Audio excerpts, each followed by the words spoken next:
ప్రభునందు ప్రియమైన వారలారా, ప్రభు అయిన యేసుక్రీస్తు నామములో మీకు శుభములు వందనాలు తెలియజేస్తున్నాను.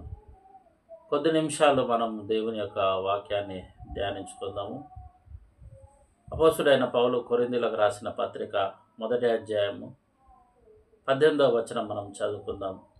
సిలువను గూర్చిన వార్త నశించుచున్న వారికి వెర్రితనముగా ఉన్నది, కానీ రక్షింపబడుచున్న మనకు శక్తి అయి ఉన్నది అని వాక్యం సెలవిస్తూ ఉన్నది.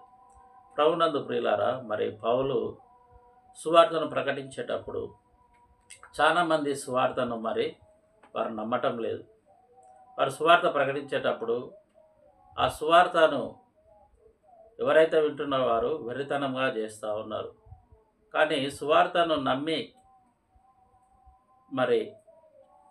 రక్షింపబడిన వారు వారి జీవితంలో దాని యొక్క శక్తిని వాళ్ళు అనుభవిస్తూ ఉన్నారు. ప్రభునందు ప్రియులారా, మరి ఈ లోకంలో యేసు ప్రభు యొక్క సువార్త అంటేనే చాలా ద్వేషిస్తూ ఉన్నారు. చాలామంది పట్టణాలలో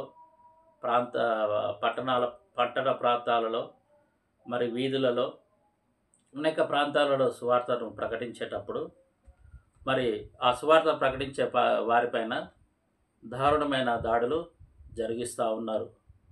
అసలు సిలువను గురించిన వార్త అంటే ఎందుకు ఇంత అసహ్యము? ఈ లోకానికి ఆయన ఏం చేశాడు, అసలు సిలువ అంటే ఏంటిది అనేది తెలుసుకునే ప్రయత్నం చేయరు. ఈ సిలువను గురించిన సువార్తను ప్రకటించేటప్పుడు ఏం చేస్తూ ఉన్నారంటే వాళ్ళని అడ్డుకుంటా ఉన్నారు. ప్రభునందు ప్రియులారా, ఈ సిలువను గురించిన సువార్తను చెప్పేటప్పుడు మనలో ఎందుకంత ద్వేషము, ఎందుకంత అది వారిపైన సువార్త ప్రకటించే వారిపైన కోపమో అర్థం కావటం లేదు. సిలువను గురించిన వార్త అంటే యేసు ప్రభుల వారు ఈ లోకానికి వచ్చి మానవుని యొక్క పాపము నుంచి మానవుని విడిపించడమే సిలువను గురించిన వార్త. 1 తిమోతిలకు రాసిన పత్రిక 1వ అధ్యాయము 15వ వచనం. పాపులను రక్షించుట కొరకు యేసుక్రీస్తు ఈ లోకానికి వచ్చి ఉన్నాడని వాక్యం సెలవిస్తూ ఉన్నది. అవును ప్రియుల, పాపంలో బ్రతుకుతున్న మానవుణ్ణి రక్షించడానికే యేసు ప్రభుల వారు ఈ లోకానికి వచ్చారు. పాపంలో నువ్వు బ్రతుకుతూ ఉన్నావు, నీ పాపము నుంచి నువ్వు రక్షణ పొందు అని ప్రకటించడమే సువార్త. ఈ సువార్త ప్రకటించేటప్పుడు అనేకులు సువార్త ప్రకటించే వారిని ద్వేషిస్తున్నారు. పాపోహం పాప కర్మ అంటే పాపంలో పుట్టాము, పాపంలో మనము జీవిస్తున్నాం, పాపంలో మరణిస్తున్నాం. కాబట్టి పాపము నుంచి మనము విముక్తి పొందాలి. ఎవడైతే పాపంలో జీవిస్తాడో వాడు నరకానికి వెళ్తాడు. నరకానికి వెళ్ళకుండా నిత్య జీవంలోకి వెళ్ళాలని సువార్తను ప్రకటిస్తూ ఉన్నారు. యేసు ప్రభువును నమ్మడం ద్వారా మనం పాపము నుంచి, నరకము నుంచి తప్పించబడి పరలోక రాజ్యానికి చేరుతామని సువార్తను ప్రకటిస్తున్నారు. దీనికి మత మార్పిడి అని పేరు. డబ్బులిచ్చి మతాలు మారుస్తున్నారని ఇలాంటి నిందలు చాలామంది క్రైస్తవుల పైన వేస్తూ ఉన్నారు. ఇది మత మార్పిడి కాదండి, ఒక రక్షణకు, ఒక మోక్షానికి ఇది మార్గం. సువార్త ప్రకటించేవాడు ఒకప్పుడు వాడు కూడా వారి జీవితంలో వాడు పాపంలో బ్రతికిన వాడే. ఈ సిలువను నమ్మి ఆ పాప భూయిష్టమైన జీవితం నుంచి వాడు బయటికి వచ్చి ఆ సిలువ ఎంత శక్తివంతమైనదో దాన్ని అనుభవించి సువార్తను ప్రకటిస్తూ ఉన్నాడు. కావున ప్రభునందు ప్రియులారా, మనము ఈ సువార్తను నశించిపోతున్న ఈ సువార్తను మనము విని మారు మనసు పొందినట్లయితే మన జీవితానికి ఈ యొక్క సువార్త శక్తివంతముగా ఉంటా ఉన్నది. వాక్యం సెలవిస్తూ ఉన్నది, ఈ యొక్క సువార్తను అవిశ్వాసులైన మనోనేత్రాలకు సాతాను గుడ్డితనం కలగజేసింది. ఈ సువార్త వినకుండా అవిశ్వాసులైన వారి మనోనేత్రాలకు సాతాను గుడ్డితనం కలగజేసింది.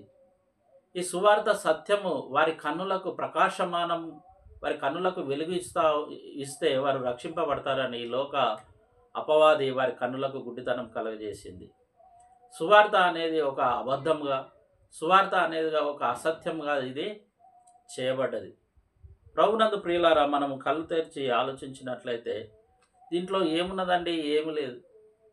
నువ్వు యేసు ప్రభువుని నమ్మితే పరలోక రాజ్యానికి వెళ్తావు. నమ్మకపోతే నీ పాపంలో జీవించి నువ్వు పాపంలో మరి మరణిస్తావని చెప్పడమే సువార్త. లూకా సువార్త మరి 4వ అధ్యాయం 29లో మనం చూసినట్లయితే ఆనాటి ప్రజలు కూడా యేసు ప్రభువారిని మరి చంపడానికి ప్రయత్నించినారు. ఆయనను తలక్రిందులుగా పడద్రోయవలనని తమ పట్టణము కట్టబడిన కొండపేటు వరకు ఆయనను తీసుకొని పోయేది. ఈ సువార్తను ప్రకటిస్తూ ఉంటే ఆనాటి ప్రజలు కూడా యేసు ప్రభుల వారిని మరి ద్వేషించినారు. ద్వేషము ప్రజలలో నిండుకున్నది, ఒక అబద్ధము ప్రజలలో నిండుకున్నదండి. ఈ యొక్క సువార్త మనిషి యొక్క జీవితాలను మరి బాగు చేసేది, చీకట్లో ఉన్న ప్రజలను వెలుగులోకి నడిపించేది. మన జీవితాలలో ఉన్న ఈ చీకటి మరి పోవునట్లుగా, ఈ చీకటి మన జీవితాల్లో మరి నింపబడిన ఈ చీకటి వెలుగుమయంగా మారునట్లుగా మనము యేసుప్రభుని మనము నమ్మాలి. ఎవరైతే మరి యేసుప్రభును నమ్ముతారో వారి జీవితంలో అద్భుత కార్యాలు జరుగుతూ ఉంటాయి.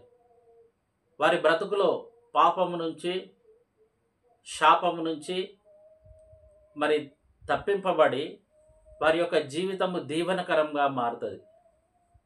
ఎవరైతే అనారోగ్యంగా బ్రతుకుతున్నారో వారి యొక్క అనారోగ్య పరిస్థితి నుంచి ఆరోగ్యకరమైన పరిస్థితిలోకి వస్తారు. ఎవరైతే శాపగ్రస్తమైన జీవితాన్ని జీవిస్తూ ఉన్నారో శాపగ్రస్తమైన జీవితము నుంచి ఆశీర్వాదకరమైన జీవితాన్ని జీవిస్తూ ఉంటారు. ఇదేనండి సిలువను గురించిన వార్త. మన జీవితంలో ఉన్న పాపాన్ని తీసివేయట కొరకు యేసుప్రభు ఈ లోకానికి వచ్చాడు కాబట్టి యేసుప్రభుని మనం నమ్మినట్లయితే మనము రక్షింపబడతాము, మోక్ష మార్గానికి వెళ్తాము. ఇదే సత్య సువార్త. యేసుప్రభుల వారు చెప్పారు, నమ్మిన వారు రక్షింపబడి, నమ్మని వారికి శిక్ష విధింపబడును అన్నారు.